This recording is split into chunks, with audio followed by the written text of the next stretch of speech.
Bakit ba kating-katik kang pumuntang Japan? Pinag-usapan na natin to, di ba? Ayaw kong pumunta ka doon. Yon ang sigaw ni Jasper, ang asawa ni Zarina. Bumuntong hininga na lang siya. Alam niya naman iyon, paulit-ulit pa nga. Pero malaki ang pangarap niya. Gusto niya talagang pumunta sa Japan para maging entertainer. Gusto niya man mag-aral noon sa kolehiyo, hindi na kinaya ng mga magulang niya. Kaya tumigil na lamang siya. Nagtatrabaho siya sa factory hanggang sa nagkaroon ng asawa at mga anak. Yun nga lang, nawalan siya ng trabaho dahil nasunog ang planta. Tambay lang din naman ang asawa niya. Kaya ngayong may kumatok na oportunidad sa kanya, gusto niya na agad mag-take ng risk. Bakas na ang pagkairita sa mukha ni Zarina. Ano ba? Opportunity na tong dumating oh. Sayang naman kung palalagpasin ko pa.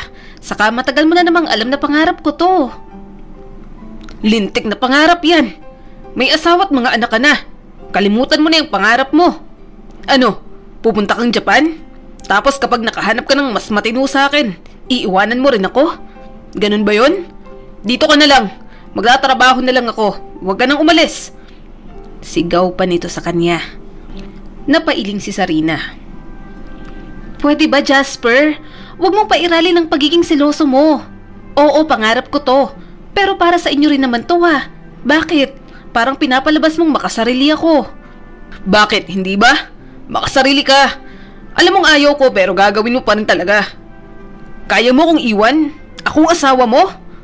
Singhal nito sa kanya. Napapikit na siya sa sobrang inis.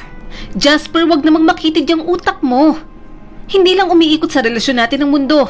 May mga anak tayo. Sawang-sawa na ako sa isang kahig, isang tuka.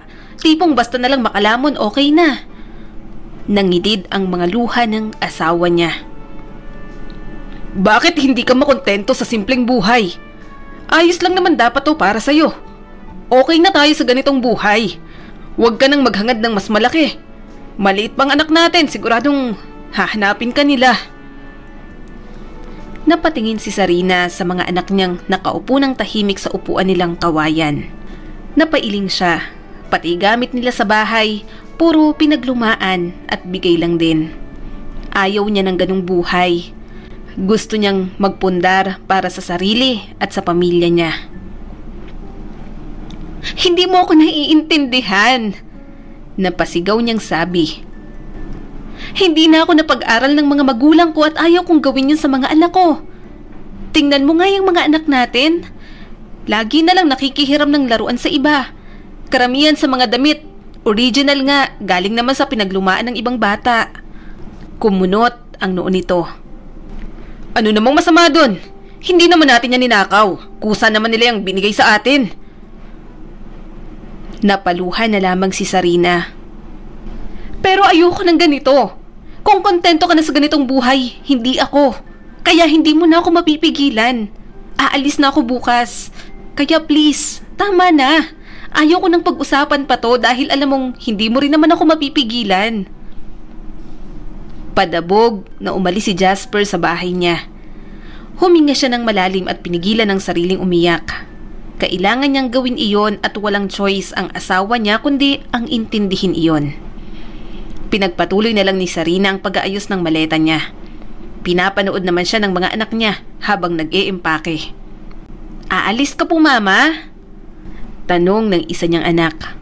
Umupo siya at hinila ito papunta sa kanya. Oo, aalis ako. Huwag kayong pasaway sa papa niyo ha. Dapat mabait kayo. Huwag ka na pong umalis, Mama. Ungot ng bata sa kanya. Bumuntong hininga si Zarina. Ayaw ko rin namang umalis. Ayoko rin namang iwanan kayo kaso kailangan eh. Gusto kong umasenso ang buhay natin. Ayaw nyo ba yun? Kapag nakapunta na akong Japan at makapagtrabaho, mabibili nyo ang lahat ng pagkain at laro ang gusto nyo. Mapag-aaral ko rin kayo sa private school. Yumakap ang bata sa kanya. Mamimiss ka po namin, Mama.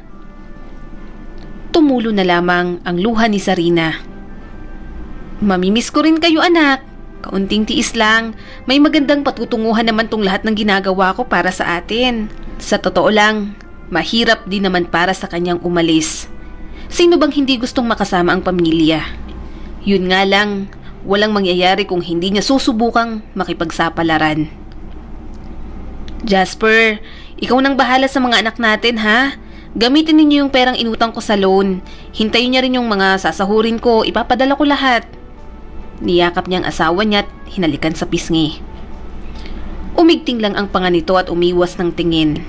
Alam niyang galit ito pero hiling niyang sana ay lumipas din iyon. Sunod niya namang niyakap ang mga anak niyang umiiyak na. Muntik pa siyang hindi makaalis. Pahirapan pa at halos masira na ang damit niya. Ayaw siyang bitiwan ng mga bata. Kaya nang makasakay ng van, sumabog na ang pinipigilan niyang mga luha. Huminga ng malalim si Sarina. Kailangan niyang maging matatag. Ginagawa niya naman ang lahat ng iyon para sa pamilya niya. Kaya magtitiis at magsasakripisyo siya. Pagpunta sa Japan, baon niya ang buong pangarap. Pero nang makarating na siya kung saan siya magtatrabaho, ay hindi niya na makita ang pinangarap niya. Umawang ang bibig niya nang makita ang club na pinasukan nila. Nakita niyang may mga babaeng nagpa-practice doon na sumasayaw sa dance pole. Ganyan bang trabaho ng mga entertainer dito? Akala ko ba kakanta lang tayo? Tamang banda, ganun? Tanong niya sa kasama. Umiling ito. Hindi ko rin alam pero tingnan na lang natin kung anong sasabihin sa atin. Ilang sandali pa ay nakipag-usap ang isang hapong lalaki sa isang Pinay na nakakaintindi ng wika ng mga ito. Maya-maya, hinatid na sila sa kanilang silid. Kasama niya roon ang 4 na babaeng kasabay niya sa pag-a-apply ng nasa Pilipinas pa siya. Pumasok din sa kwarto nila ang kababayang kausap ng among hapon nila kanina. Napakaikli ng suot nitong damit at makapal ang makeup sa mukha. Ako si Madam Lilac. Ako ang namamahala sa mga entertainer at mga prosti dito. Sabi nito sa kanila. Kumunot ang noo ni Sarina. Ano? Sandali lang. Prosti ba kamo? Nagsindi ng sigarilyo ang babae. Tama. Hindi nyo nga pala alam ng pinasok nyo rito. Hindi lang kayo basta entertainer dito ha. Prosti kayo. Magiging mga alipin kayo ng mga bigating kliyente. Ano? Pagwawala ni Abigail, ang isa sa mga kasama niya.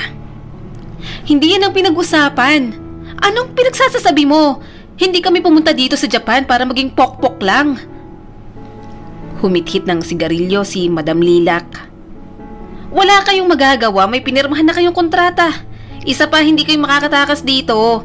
Maraming tauhan si boss. Hindi pa kayo nakakalabas, baka patay na kayo.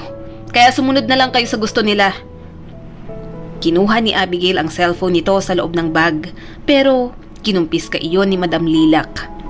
Wala na rin siyang nagawa ng kunin sa kanyang cellphone niya dahil may pumigil sa kanilang mga lalaki. Hindi ko naman kayo pagbabawalan na makausap ang mga pamilya ninyo. May oras lang kayo para makausap sila. Hindi naman kayo sobrang aapihin dito eh. Nagtatrabaho pa rin naman kayo dito para kumita. Pinili ninyo ito kaya huwag kayong mag-inarte. Wika pa ni Madam Lilac. Umiyak ng umiyak ang mga kasama niya sa silid na iyon. Tulala naman si Sarina. Hindi siya makapaniwala. Sobrang positibo niyang pinasok niya ang trabahong iyon at hindi niya naman inaasahang iyon ang kahihinatnan niya. Lahat yata sila ay hindi makatulog ng gabing iyon. Tahimik at madilim na pero ramdam na ramdam niya rin ang bigat ng kalooban ng mga kasama niya. Huminga ng malalim si Sarina. Iniisip niya pa lang ang mangyayari sa kanya'y nanginginig na siya sa takot. Sobrang sinisisi niya ang sarili niya. Kung sana ay nakinig na lamang siya sa asawa niyang si Jasper, wala sana siya sa sitwasyong iyon. Kinabukasan, dinala sa silid nila ang almusal. Walang gumalaw ng pagkain kahit isa sa kanila. Ano nang mangyayari sa atin? Takot na tanong ni Abigail. Hindi pwede to. Hindi ko sinuko ang pag-aaral ko para maging pokpok lang. Tumunghay siya sa dalaga. Ako naman, may mga asawa't anak na. Hindi ko rin alam na ganito ang mangyayari. Hindi ako nakinig sa asawa ko. Ilang sandali pa, pumasok si Madam Lilac sa loob. Hinagis nito sa kanila isa-isang mga damit. Kumunot ang noo nito nang makitang hindi nagalaw ang pagkain. Bakit hindi nyo kinain to? Gusto nyo bang mamatay na lang sa gutom? Naiinis na tanong nito. Masamang tumingin si Abigail sa babae. Bakit? Ano ba sa tingin mong ginagawa nyo sa amin? Gagawin nyo kaming pokpok. Para nyo na rin kaming pinatay. Napailing si Madam Lilac. Napunta na ako sa sitwasyon nyo ngayon. Nanlaban din ako at masyadong matapang, pero walang dinulot na maganda ang lahat ng yun sa akin. Kaya sumunod na lang kayo kung ayaw nyong lumaki pang problema nyo. Hindi! Ayoko! Ayoko nito! Sigaw ni Abigail at tumakbo palabas. Pero nakuha na ng isang lalaki at malakas na sinampal sa pisngi. Suminghap siya sa gulat. Sinabunutan pa si Abigail at binalibag sa sahig. Mas lalo siyang natakot para sa kaligtasan niya at ng kanyang mga kasama. Napatingin sa kanyang babae. Oh, ikaw! Sarina, 'di ba? Tama? Magbihis ka na, bilisan mo. Tuturuan ko pa kayo sa mga gagawin nyo. Kung gusto nyong makapagpadala sa pamilya nyo, galingan nyo rito sa club para maakit sa inyong mga kliyente at i-book na kayo. Padabog na sinarado ni Madam Lilac ang pinto nang umalis ito. Parang may nakahawak sa leeg niya. Sa mga oras na yon, wala siyang ibang makitang solusyon kung hindi ang sumunod. Tumingin siya kay Abigail na umiiyak at may pasa sa mukha.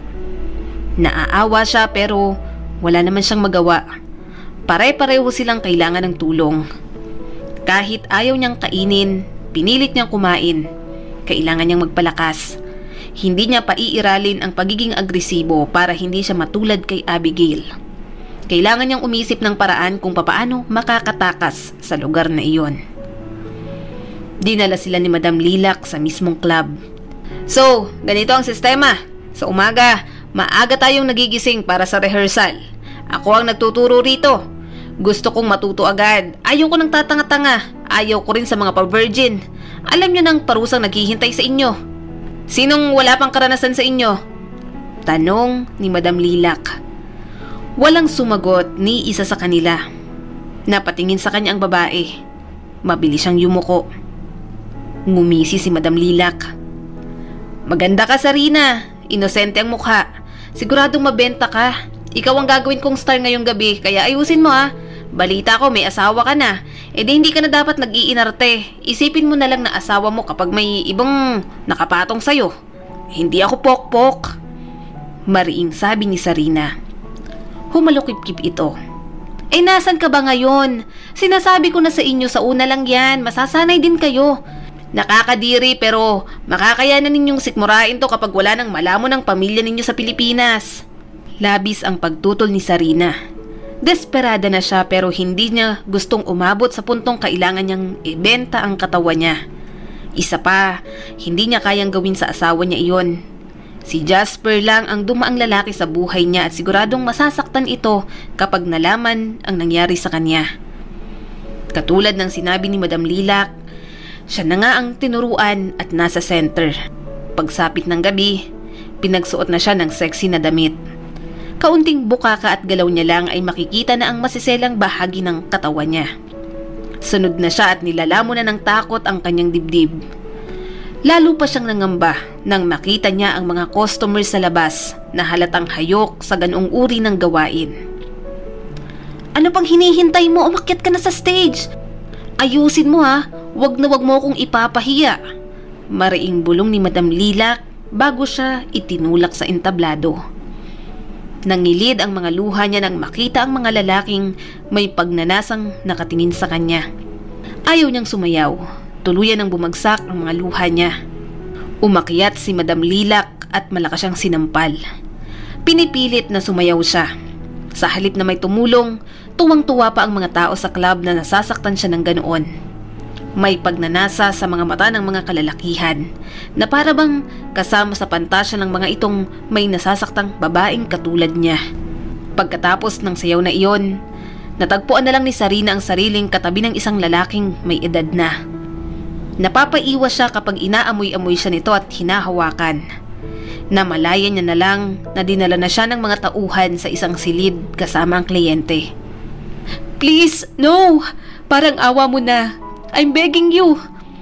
Pagmamakaawa niya sa lalaki habang hinuhubad ang damit niya. Ngumisi naman ito at sinabunutan siya. Mas lalong napaiyak si Sarina nang tuluyang mahubad ang lahat ng saplot sa katawan niya. Tinanggal ng lalaki ang bathrobe sa katawan nito kaya nakita niya ang hubad din nitong katawan. Hinila siya nito pero lakas loob niyang tinuhod ang maselang parte ng katawan nito. Napadaing ito sa sakit. Wala na siyang pakialam kahit hubad siya. Nagmamadali siyang lumabas ng kwartong iyon. Tumakbo lang siya ng tumakbo habang humihingi ng tulong. Pero ang mga tauhan ng may-ari ng club ang sumalubong sa kanya. Tatakbo pa sana siya pero nasuntok na siya ng isang lalaki sa tiyan. Nanghina agad ang mga tuhod niya kaya agad siyang nabuhat ng mga ito. Dinala si Sarina sa isang kwarto. Doon ay nakita niya ang boss nila. Wala siyang maintindihan sa mga sinasabi nito pero halatang galit na galit ito sa kanya. Napaubo siya nang paulit-ulit siyang sipain ng lalaki. Ilang sandali pa, may pilit na ipinainom sa kanyang gamot. Mas lalo siyang nanghina. Halos hindi niya na maramdaman ang sarili niya. Kahit pagpalo at pananakit ng paulit-ulit sa kanya ay wala siyang maramdaman. Gayunpaman, patuloy na tumulo ang mga luha niya. Kahit hinang-hina si Sarina, nasa wisyo pa rin siya. Pero dahil sa mga ginagawa sa kanya ng paulit-ulit ay nawala na siya ng malay. Hindi niya na matandaan kung kailan siya tinigilan ng mga lalaking iyon. Nagising na lang siyang nasa harap niya si Madam Lilac. Ginagamot nito ang mga pasa at sugat niya. Babangon na sana siya pero pinigilan siya nito. Magpahinga ka muna, ang dami mong sugat, nilalagnat ka pa. Seryosong sabi nito. Tumulo ang mga luha niya nang maalala ang nangyari sa kanya. Mga hayop kayo. Anong klaseng tao kayo? Napailing si Madam Lilac. Kaya ka nasa ganyang sitwasyon dahil ayaw mong sumunod. Kapag pasaway ka, maaapektuhan ng pamilya mo. Alam mo ba yon? Bigating kliyente ang binangga mo kahapon. Sana hinayaan mo na lang.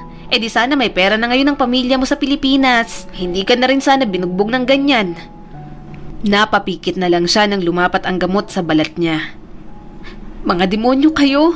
Ikaw babae ka. Paano mo nasisikmura to?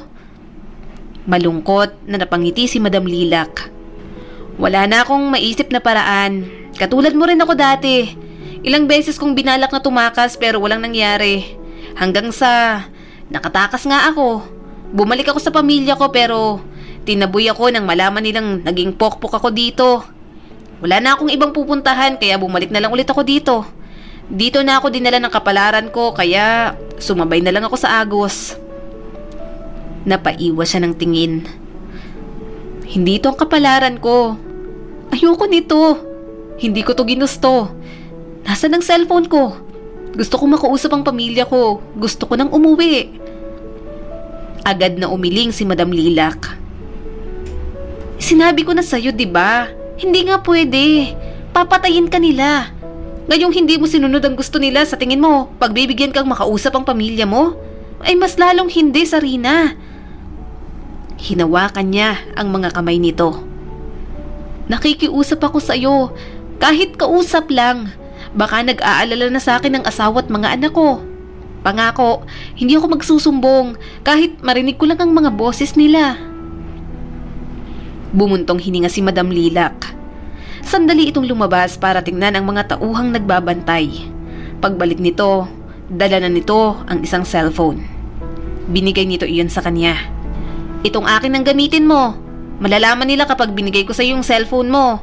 Huwag kang gagamit ng social media. May load naman yan. Tawagan mo na lang sa call para hindi makita yung mukha mo.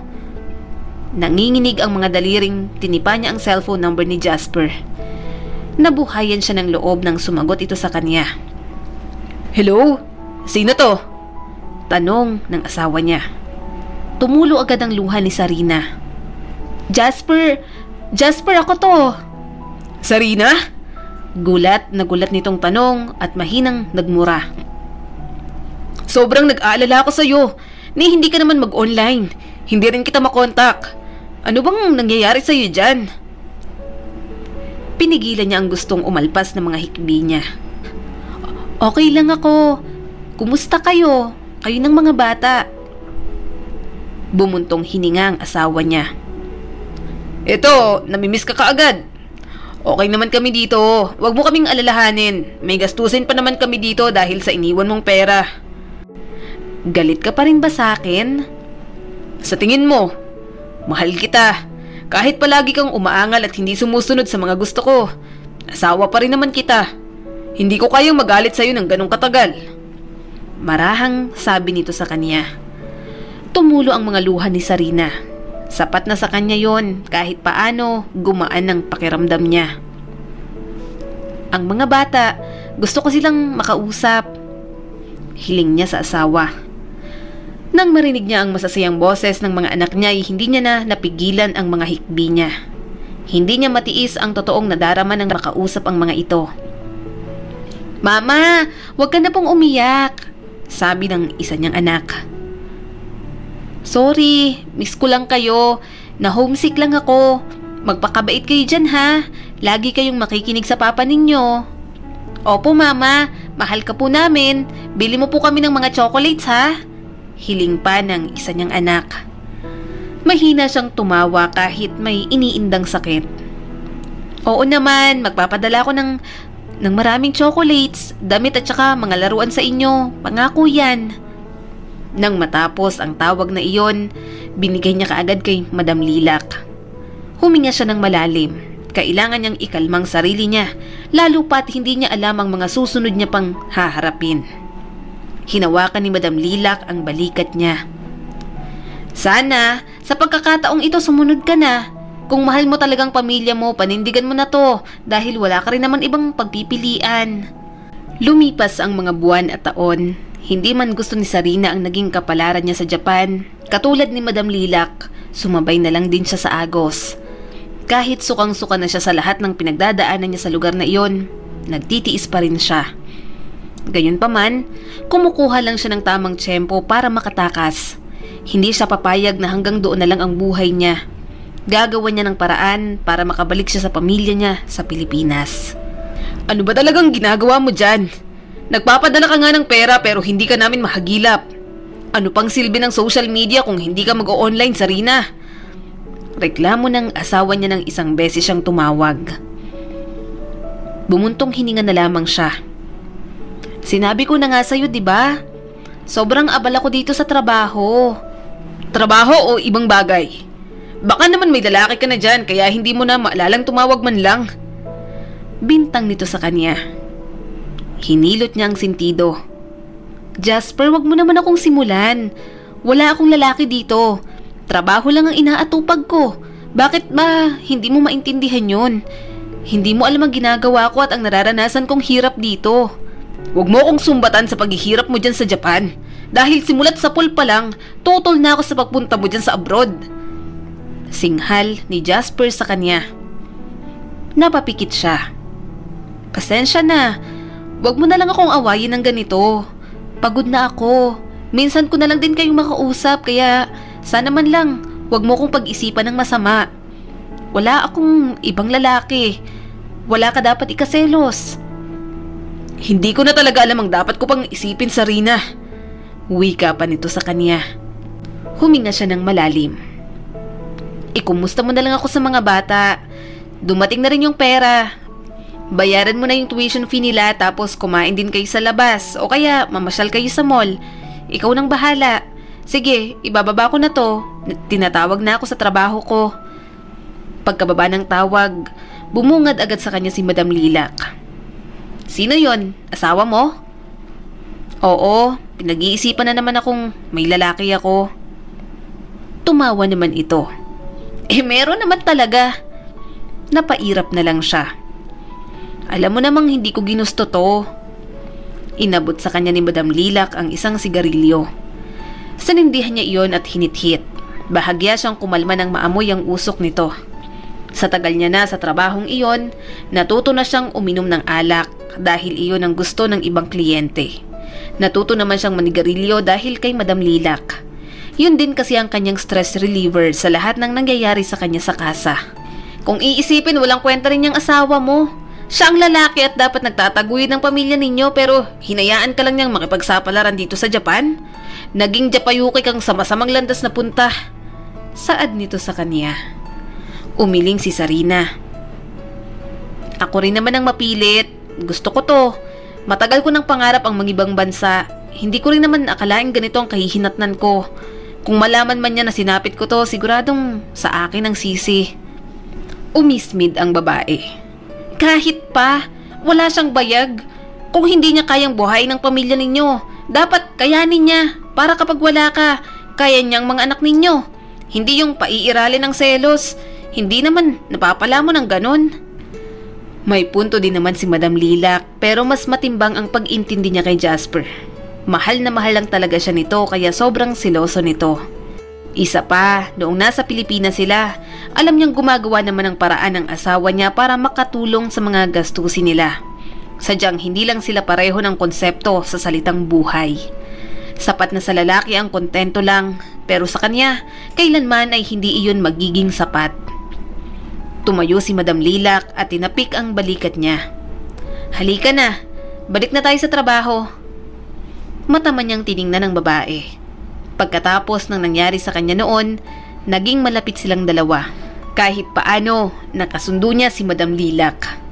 Gayunpaman, hindi pa rin siya lubos na nagtitiwala. Nasa kanya pa rin ang mithiing makaalis sa impyernong iyon. Ang pagkuha ng tiwala sa mga ito ang naiisip niyang paraan para makatakas. Gusto niya namang isama ang mga kasama niya sa plano niya. Hindi niya magawa.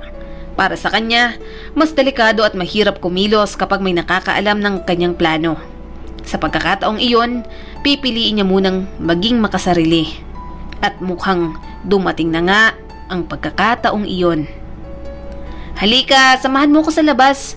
Mamili tayo ng mga kailangan dito sa Rina. Sabi ni Madam Lilac sa kanya. Ha? Lalabas tayo? Tumango naman ito. Oo, kaya magbihis ka na. Isasama kita sa grocery store. Hindi siya nagpahalata. Umakto siyang kalmado kahit ang puso niya ay nagkukumahog na makaalis sa lugar na iyon. Palihim siyang kumuha ng pera. Hindi niya alam kung nasaan ang passport niya. Ang mahalaga lang ay makaalis siya sa lugar na iyon at makahingi ng tulong sa iba. Nang makalabas, nakahinga siya ng maluwag. Malamig at winter season sa labas. Maganda ang tanawing nakikita niya. Pero ang tangi lang tumatakbo sa utak niya ay ang makahanap ng pagkakataong umalis. Pagkarating ng grocery store, naging abala na si Madam sa pagpili. Hinintay niya lang na maging mas busy pa ito hanggang sa nakahanap siya ng pagkakataon para tumakbo. Kahit nang makita siya ng mga tauhan ng kanyang boss ay tumakbo pa rin siya. Diyos ko, tulungan niyo akong makatakas. Hindi ko na kaya. Dasal niya sa Diyos habang nakikipaghabulan sa buhay niya. Ilang sandali pa may nakita siyang truck ng may lamang mga basura. Mabilis siyang umakyat sa likod at doon nagtago. Wala na siyang pakialam kung mabaho roon. Nanginginig na siya sa lamig at takot, lalo na nang marinig niya ang mga tauhan ng kanyang boss. Ilang sandali pa, narinig niya ang pasipol-sipol na driver ng truck. Nanlaki ang mga mata niya. Umandar na iyon at hindi niya alam kung saan siya dadalhin ng tadhana. Pero susugal na siya. Mas gugustuhin niya iyon kaysa bumalik sa lugar kung saan binaboy ang buong katawan at kanyang pagkatao. Nanginginig na si Sarina sa lamig. Hindi niya na alam kung nasaan siyang lugar. Ilang sandali pa, huminto ang truck. Gusto niyang tumayo pero hinang-hina na siya. Nakita siya ng driver doon. May mga sinasabi ito sa lengguwaheng hindi niya maintindihan. Ang alam lang niya ay galit ito base sa ekspresyon. Ilang sandali pa, hinila siya nito at tinulak sa lupang maraming niebe. Sumakay itong muli sa truck bago umalis. Saan ako pupunta? Tanong niya sa sarili. Napahiga si Sarina ng tuluyan sa malamig na kalsada. Pagod na ako. Diyos ko po, anong gagawin ko? Bago mawala ng malay, nakita niyang may lumapit sa kanya. Nagising na lang siyang nasa loob ng isang silid at inaapoy ng lagnat. Miss, anong pangalan mo? Nawalan ka ng malay sa kalsada kanina. Pasensya ka na. Pinalitan ka na namin ng damit. Mamamatay ka sa lamig kung hindi ko tinanggal ang damit mo. Basang-basa ka na nang makita namin. Sabi ng lalaki sa kanya. Pinoy ka? Garalgal ang boses na tanong niya rito. Tumango ito at marahang ngumiti. Oo, ako si Kenneth. English teacher ako dito sa Japan. Ikaw, anong nangyari sa'yo? Una pa lang kitang nakita, alam kong kababayan ka. Sunod-sunod na tumulo ang mga luha ni Sarina. Nataranta naman si Kenneth at hindi alam ang gagawin. Gusto niya na lang talagang umiyak. Pakiramdam niya, nabunutan siya ng tinik sa dibdib. Ano? Ibig sabihin, bago kita makita, sa kasa ka nang galing at tumakas ka lang? Tanong sa kanya ni Kenneth pagkatapos niyang ikwento ang lahat. Marahan siyang tumango. Oo, tumakas ako dahil gusto ko nang umuwi sa Pilipinas. Pagod na ako doon. Napailing ang lalaki. Ang tindi ng pinagdaanan mo at wala man lang kaalam-alam ang pamilya mo sa nangyari sa'yo. Ayokong sabihin sa kanila kahit ngayong nakatakas na ako. Alam kong masasaktan sila kapag nalaman nila ang totoo, lalo ng asawa ko. Bumuntong hininga si Kenneth. Ikaw ang bahala. Bukas, pagkatapos ng klase ko, pupunta ako sa Philippine Embassy dito sa Japan. Hingi tayo ng tulong para ma-report natin yung pinanggalingan mo at makuha na rin yung ibang biktimang kasama mo. Nakahinga siya ng maluwag. Katulad ng pangako ni Kenneth, humingi na nga sila ng tulong. Madali namang naaksyonan iyon dahil na-report din sa Pilipinas ang nangyari. Nailigtas siya at ang mga kasama niya. Nakuha na rin ang mga papeles niya at sinagot ng gobyerno ang kanyang pag-uwi. Hinatid si Sarina ni Kenneth sa airport. Hindi naman kailangan yon pero na-appreciate niya ang lahat ng tulong nito. Mas bata ito sa kanya ng 5 taon pero ang tapang nitong tulungan siya. Sarina, kapag kailangan mo ng tulong, tumawag ka lang sa akin ha. Bilin nito sa kanya. Tumango naman siya. Ang dami mo nang ginawa sa akin pero salamat pa rin. At kailan mo ba ako tatawaging ate? Tumawa ito at napailing. Panda ka naman kaya okay na yan. Huwag nang tumawag ng ate. Nakakaumay. Niyakap niya ang lalaki at nagpasalamat ulit. Nang makasakay na siya sa eroplano, wala siyang ibang inisip kung hindi ang pamilyang uuwian niya. Ngunit nawala ng saysay ang lahat ng pagsasakripisyo at hirap niya para lang makabalik nang madatnan niya kung anong mayroon sa bahay nila. Nabitiwan niya ang gamit niya nang makita si Jasper, katabi ang isang babae sa kama. Sino ba yan? Bakit bukas ang ilaw? Naalimpungatan ng asawa niya. Sarina? Unti-unting nabuo ang galit sa dibdib niya. Sino ang babaeng yan? Tumayo agad si Jasper. Umuwi ka na pala. Bakit hindi ka man lang nagsabi? Nangilid ang mga luha niya. Para ano? Para matago mong may kabit ka? Para patuloy mo akong maloko? Sinubukan siyang hawakan nito. Hindi naman. Makinig ka muna. Magpapaliwanag ako. Bakit mo pa ipapaliwanag kung nakita ko na? Tuluyang tumulo ang mga luha niya. Ilang sandali pa. Ang babae naman ang nagising. Kung ganon, ikaw palang walang kwentang asawa ni Jasper? Please, Ana, manahimik ka muna. Sigaw ng asawa niya sa babae nito. Tumayo si Ana. Bakit ako tatahimik? Totoo naman 'di ba? Nang mapunta sa abroad, hindi na alam kung papaano magpakananay at asawa sa inyo. Kaya nga ako ang kasama mo ngayon 'di ba? Kasi walang kwenta yung asawa mo. Hindi na siya nakapagpigil. Hinila niya ang buhok ni Ana at kinaladkad ito palabas ng sala. Sinabunutan niya ito ng paulit-ulit at sinampal. Kahit pinigilan siya ni Jasper, hindi na siya nagpatinag. Sinaktan niya rin ang walang hiya niyang asawa. Ano? Bakit ka umiiyak, Jasper? Ako lang ang may karapatang umiyak dito. Huwag kang iiyak dyan na parang ikaw ang nasaktan. Sigaw ni Sarina sa asawa. Mas lalong bumuhos ang luha nito. Sorry. Mas lalo niyang sinaktan si Ana. Maya-maya, lumabas ang mga anak niya. Hindi siya makapaniwala nang itulak siya ng mga ito. Huwag mong saktan si Tita Ana! Sigaw ng bunso niya. Umiling siya at pilit na niyakap ang mga ito. Ako itong mga anak. Hindi niyo ba namimiss si Mama? Tinulak siya ng mga ito. Wala nang masasakit pa para kay Sarina ang ginawang iyon ng kanyang mga anak. Parang gumuho ang mundo niya. Ayaw siyang tanggapin ng kanyang mga anak. Ang sakit sa bahagi niya bilang isang ina na makita ang mga ito na mas tinuturing pang ina ang kinakasama ng asawa niya. Sarina, hayaan mo muna akong magpaliwanag. Pagsusumamo ni Jasper sa kanya. Napasigaw siya at paulit-ulit na sinaktan ng kanyang asawa. Hindi ito gumaganti. Napayuko lang ang lalaki habang tinatanggap ang galit niya. Sobrang naninikip na ang dibdib niya. Tumayo siya at tumakbo palabas. Wala siyang pakialam kahit umuulan. Akala niya ay may uuwian pa siya. Wala na palang saysay lahat ng kanyang paghihirap. Sarina! Tawag ni Jasper sa kanya at hinila siya. Pareho na silang nababasa ng ulan. Sinalubong niya naman ito ng sampal. Anong klaseng asawa ka? Paano mo nagawa sa akin to? Bakit mas tinuturing na nanay ng mga bata ang kabit mo?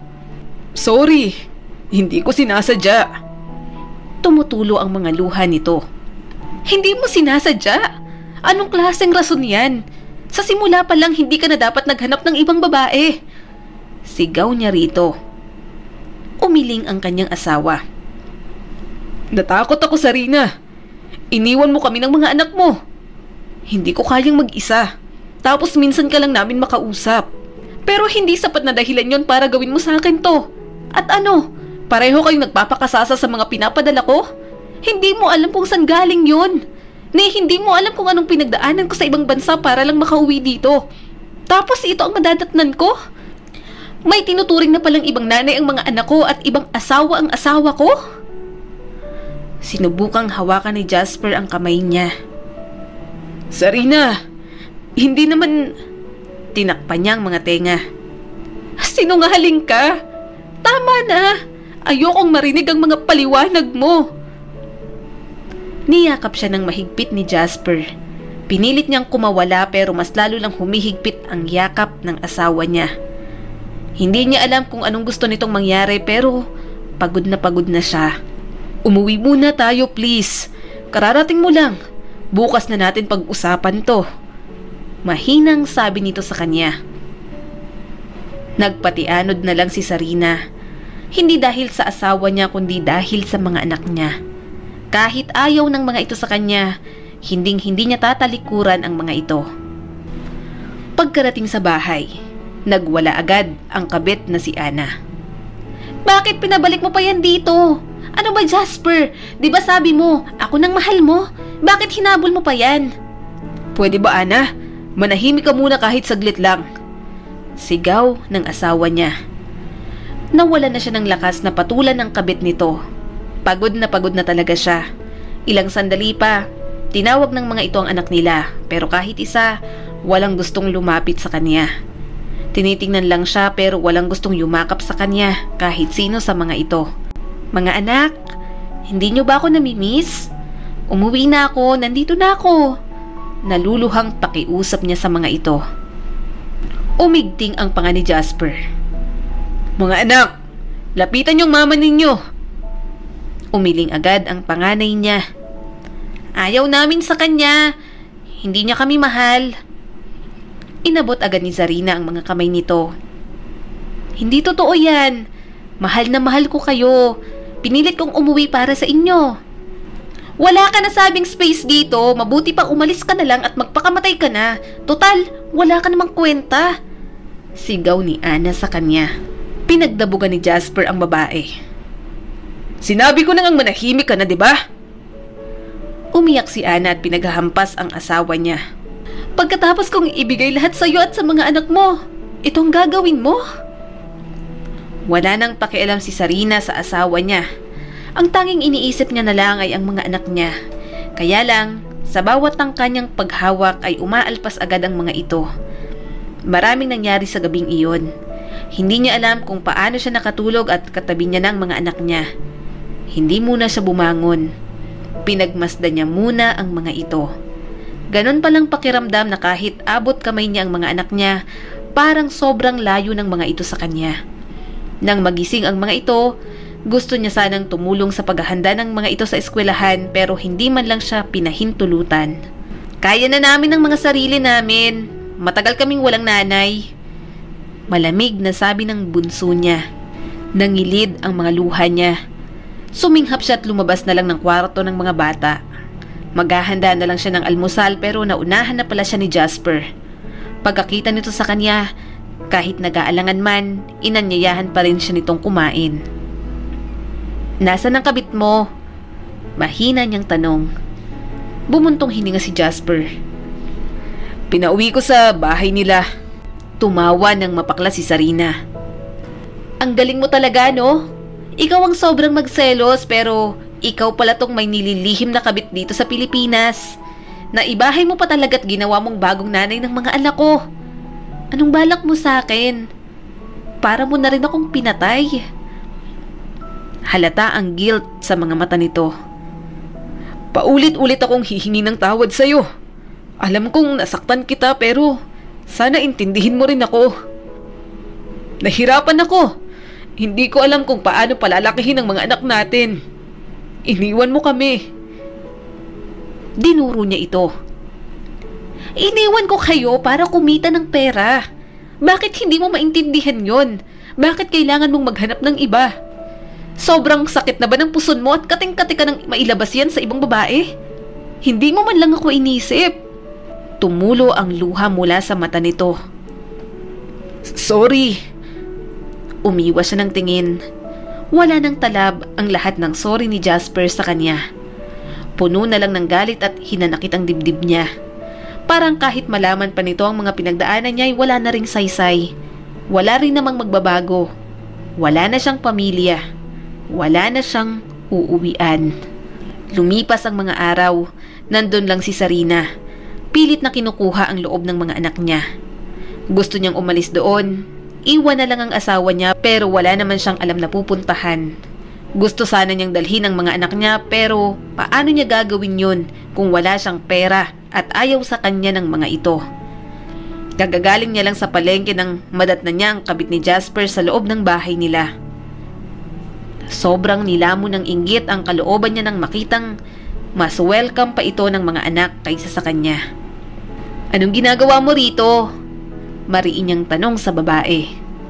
Mapang-asar nang umiti si Ana. Wala naman. Binibisita ko lang ang mga bata at syempre si Jasper.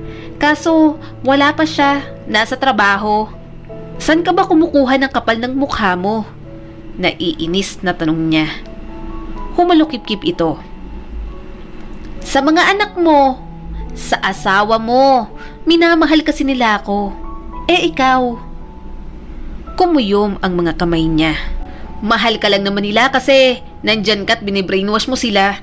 Pero pag bali-balik na rin man natin ang mundo, legal na asawa pa rin ako at totoo na ako ang ina ng mga batang pinipilit mong inaangkin. Napairap si Ana. Ang mahalaga, ako ang gusto nila. Wala kang lugar dito. Kaya bakit hindi ka pa umalis? Tingnan mo nga, halos isuka ka na ng mga anak mo. Ayaw niyang pansinin pa ang mga sinasabi nito pero naaapektuhan pa rin siya. Hindi niya gustong marinig pero iyon naman talagang katotohanan. Kung ituring siya ng mga anak niya, parang wala siyang nagawang mabuti sa mga ito. Kaya ng araw na yon, sa sobrang sama ng loob at inggit niya ay umalis siya ng bahay. Naglakad siya ng naglakad. Paulit-ulit niyang tinatanong ang sarili niya kung ano bang ginawa niyang masama para danasin ang lahat ng paghihirap na iyon. Pakiramdam niya, wala na siyang silbi sa mundo. Huminto siya nang makita ang mga sasakyang tumatakbo sa baba ng overpass. Humawak siya sa barandilya at tiningnan ang langit. Payapa ang lahat sa kalangitan, pero kapag dumapo ang tingin niya sa lupa, punong-puno ng kaguluhan at ingay. At sa mga oras na yon, kapayapaan lang ang gusto niya. Kapag namatay kaya ako, magiging masaya kaya ako? Tanong niya sa kawalan. Pumikit siya nang tumulo ang mga luha niya. Naalala niya ang lahat. Simula ng bata pa siya hanggang sa nagsimula siyang mangarap. Magkaroon ng asawa at mga anak, mag-abroad, maranasan ng kalupitan ng mga halangang bituka. Sumampa na siya sa barandilya. Tatalo na sana siya pero may mga humila sa kanya. Gusto niya nang mamatay pero gusto pa yata ng Diyos na maghirap siya. Bitiwan niyo ako! Gusto ko nang mamatay! Ayoko na! Pabayaan niyo na ako! Sigaw niya at pilit na tumatawid sa barandilya. Sumigaw din ang isang ginang. Diyos ko! Pagtulungan ninyo at baka matuloy sa pagtalon! Pinigilan siya ng mga ito. Hinang-hina na siya pero gusto niyang ubusin ang lakas niya para tumalon doon. Parang awa niyo na! Gusto ko nang mamatay! Gusto ko nang matapos ang lahat ng problema ko! Pagmamakaawa niya sa mga taong tumulong sa kanya. Lumuhod ang isang ginang at niyakap siya. Ano ka ba naman? Lumaban ka! Hindi solusyon ang pagpapakamatay. Kaya mo to. Kung anong problema mo, sabihin mo sa akin. Mas lalo siyang umiyak. Hindi niya na talaga alam ang gagawin niya. Dinala siya ng ginang sa isang sasakyan. Inasikaso siya nito at pinunasan ang mga luha niya. Kung ano man yung pinagdadaanan mo, malalagpasan mo rin yan. Magpakatatag ka lang ha, sabi nito sa kanya. Tumulo na naman ang mga luha niya. Hindi niya na alam kung papaano maging matatag. Wala na siyang makapitan. Kahit saan siya pumunta, parang wala na siyang halaga. Hinanap ng ginang ang cellphone sa bag niya. Nasaan ang cellphone mo? May pamilya ka ba? Tatawagan natin sila. Habang naghihintay, pinakain siya nito ng sopas. Kumain naman siya pero hindi niya malunok iyon. Bawat subo niya, nanginginig ang mga kamay niya. Ilang sandali pa, dumating na si Jasper. Agad siya nitong niyakap at hinaplos ang buhok niya. Sobrang namamanhid na siya at hindi niya na maramdaman ang ginagawa sa kanya ng asawa. Naluluhang tumingin si Jasper sa kanya. Bakit mo naman ginawa yun? Bakit ka magpapakamatay? Halika na, umuwi na tayo. Alam kong pagod ka na. Hihilahin na sana siya ng asawa niya pero hindi siya nagpadala. Umawang ang bibig nito at lumingon ulit sa kanya. Marahan siyang umiling. Ayokong sumama sa'yo. Garalgal ang boses na sabi niya. Lumingon ang ginang sa kanyang asawa. Maiwan ko muna kayo. Hahayaan ko muna kayong makapag-usap. Marahang tumabi sa kanya si Jasper. Pinilit naman niyang kumalma. Sandali silang tumahimik pero siya rin ang unang bumasag niyon. Gusto ko nang umalis. Wala na naman eh. Akala ko may babalikan pa ako. Puno ng hinanakit na sabi ni Sarina. Namungay ang mga mata ni Jasper. Nandito pa kami. Kami ng mga anak mo. Pero ayaw na sa akin ng mga anak ko. Nakahanap ka na rin ng iba. Hinawakan nito ang mga kamay niya. Alam kong hindi ka maniniwala pero ikaw lang ang mahal ko. Ikaw lang ang minahal ko, Sarina. Pinigilan niya ang mapahikbi. Kung mahal mo talaga ako, hindi mo magagawa to sa akin. Kahit milya-milya ang layo natin, hindi ka maghahanap ng ibang babae para punan ang pagkukulang ko sa'yo. Sarina! Tumulo ang mga luha ng lalaki. Mapakla siyang tumawa. Ni minsan, hindi mo ko tinanong kung kumusta ba ako. Kahit sa abroad, lagi mo na lang akong sinasalubong ng selos mo, Jasper. Ni hindi mo man lang tinanong kung ayos lang ba ako o nakakain na ba ako sa tamang oras. Napailing si Jasper. Ikaw din ang naglayo ng sarili mo sa amin. Mariin siyang pumikit. Kasi gusto ko lang naman ng magandang buhay para sa inyo pero baka tama ka. Baka nga nagkamali rin ako. Marami rin akong pagkukulang sa inyo. Alam ko naman yon. Hinaplos nito ang mukha niya. Umuwi na tayo ha. Alam kong pagod ka na. Tinanggal niya ang kamay nito sa kanya.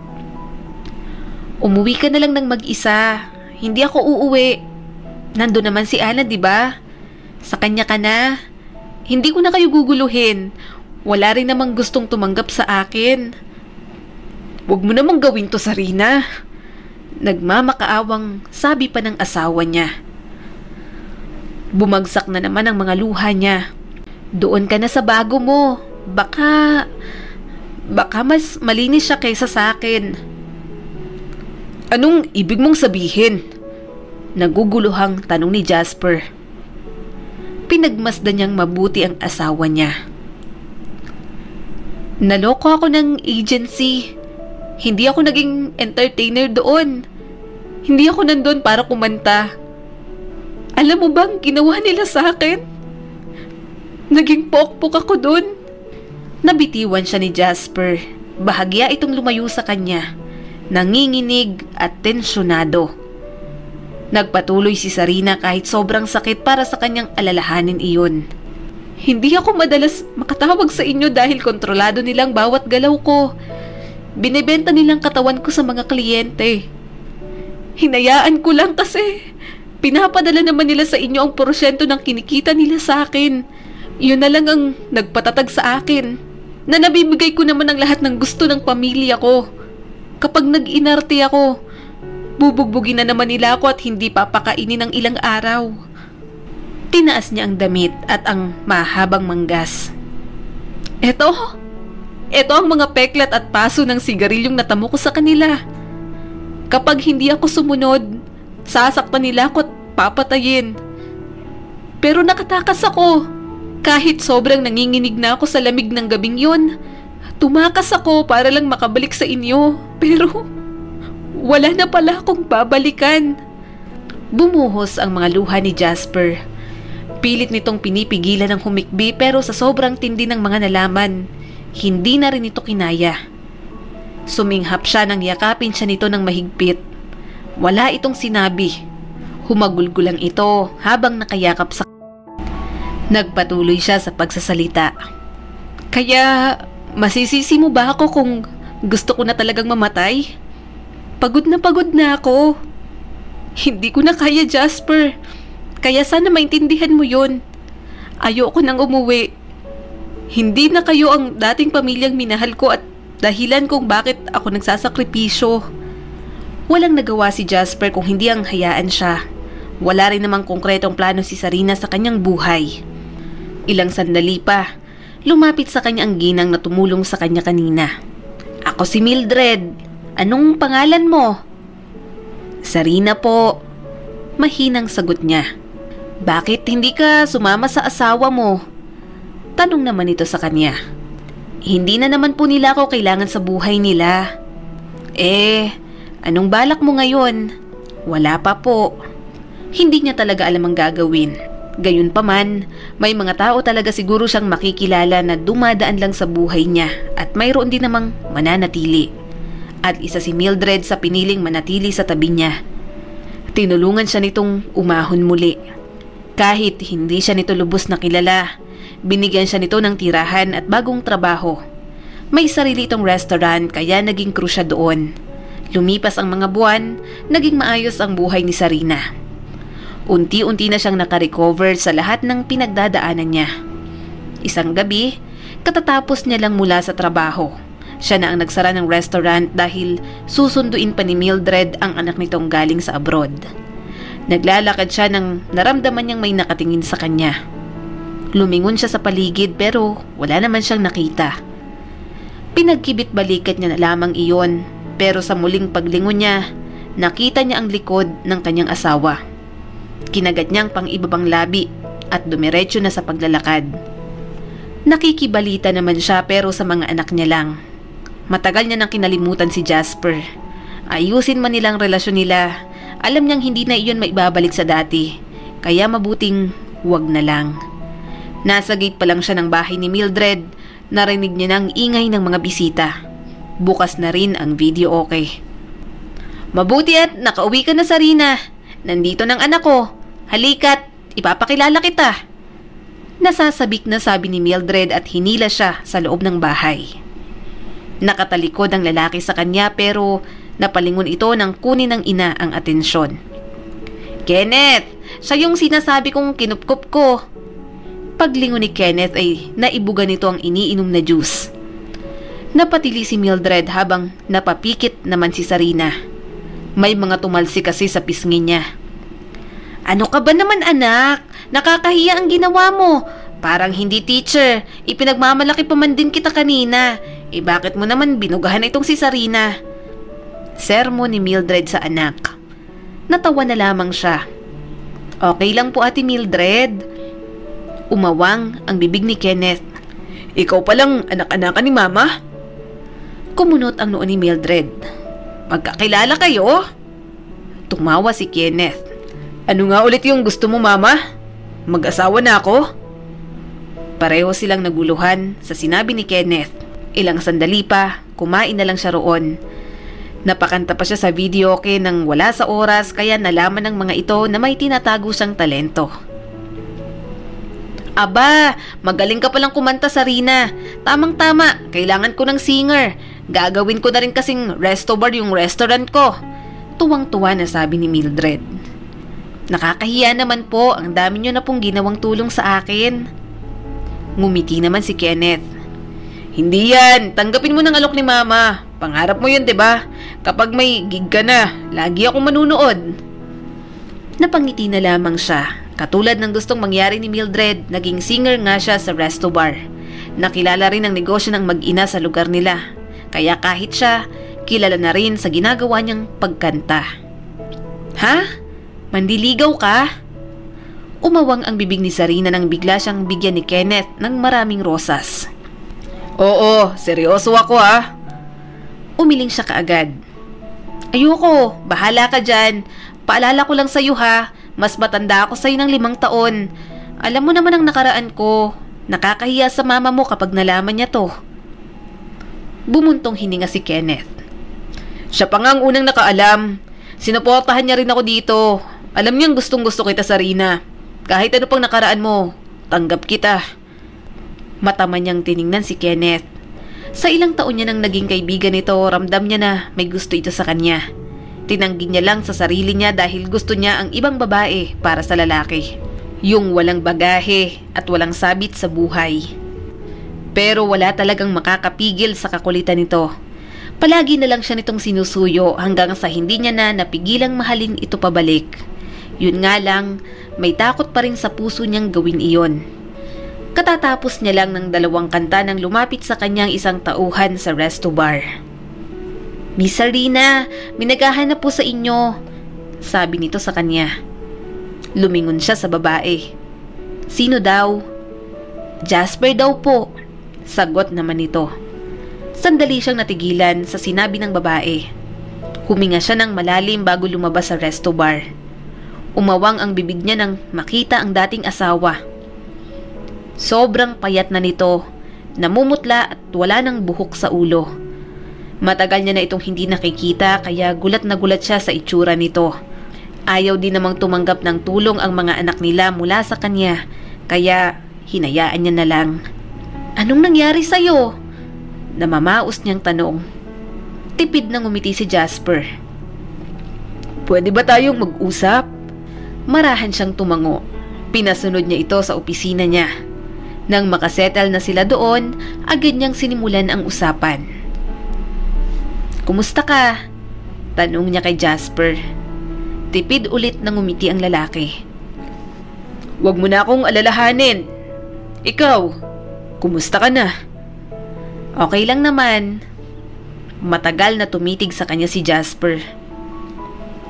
Masaya akong makitang naabot mo ng pangarap mo. Sobrang proud na proud ako sa'yo. Umiwas siya ng tingin. Ano bang kailangan mo? Bakit ka ba nandito? May problema ba sa mga anak natin? Gusto ko sana sa'yong ihabilin ng mga bata. Alam mo namang ayaw nila sa akin. Umiling agad ito. Mahal ka nila. Ayaw lang nilang tumanggap ng tulong sa'yo dahil nahihiya sila sa ginawa nila sa'yo noon.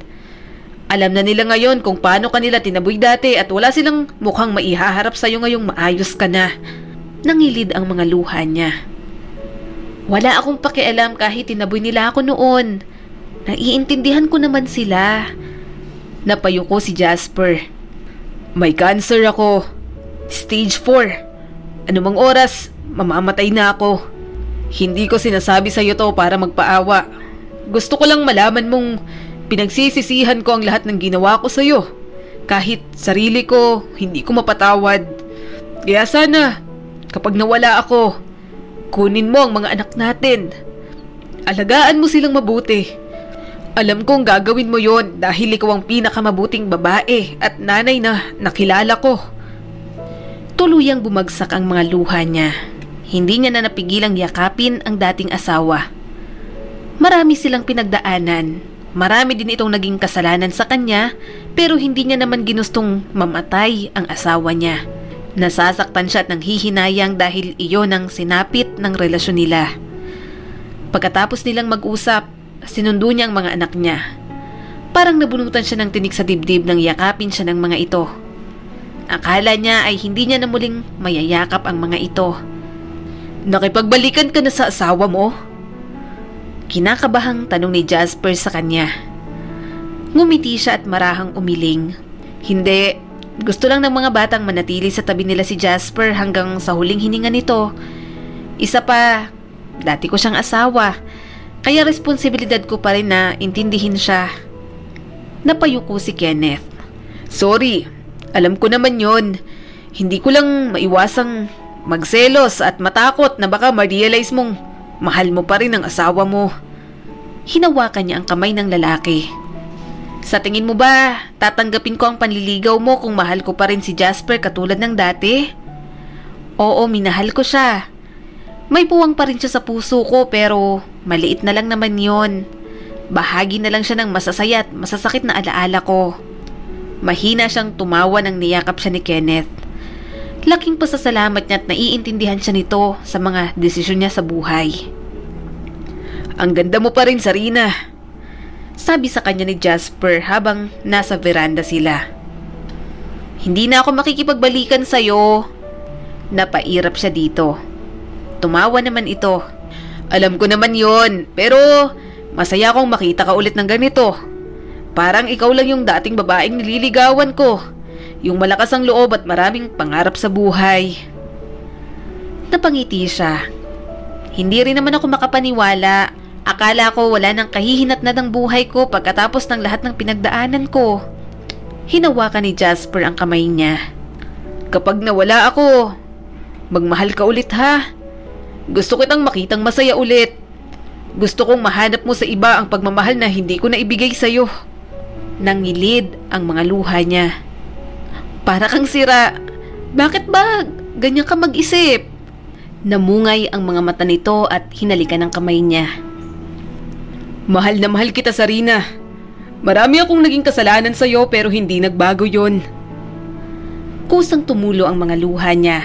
Matagal niya nang pinatawad ang kanyang asawa. Kinalimutan niya na kung anuman ang nangyari sa relasyon nila. Pagkatapos ng gabing yon, tuluyan nang namahinga si Jasper. Sinamahan niyang magluksa ang mga anak niya. Kahit siya, hindi niya pa rin napigilan ng magluksa. Wala na rin si Ana. Nakahanap ito ng ibang lalaki. Gayunpaman, sa bawat pagtatapos, may bagong simula. Yon ang ginawa ni Sarina kasama ang mga anak niya. Tinanggap niya ang mga taong gustong magmahal sa kanila. Sarina, magpakasal na tayo.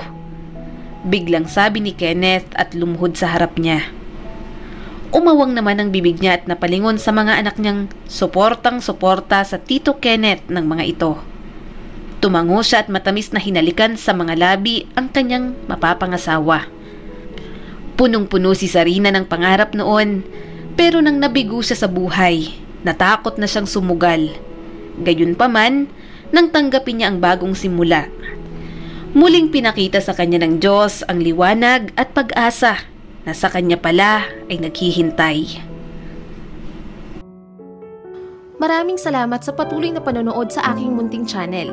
Kung nagustuhan mo ang videong ito ay huwag mong kalimutang mag-like and subscribe at pakipindot mo na rin ang notification bell para updated ka sa mga susunod nating video.